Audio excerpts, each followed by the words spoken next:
And regarding dun sa ano natin, dun sa ating plan na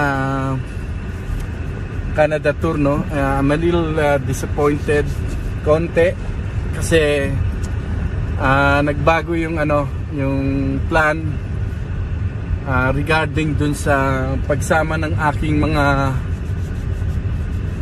yung bunso kong anak na before sabi ko, di ba, I wanted to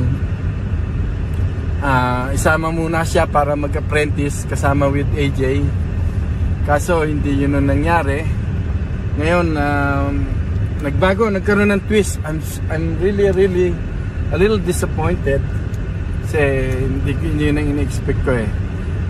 The plan is to to stop him for at least a year or two, to come with us, but wala tayong magagawa doon kasi nga gusto niya mag-aral, and the main reason to that is kaya ako na-disappoint kasi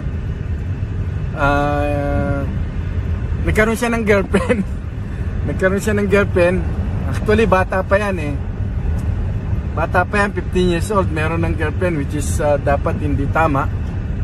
I'm the one who really against doing that kasi bata pa.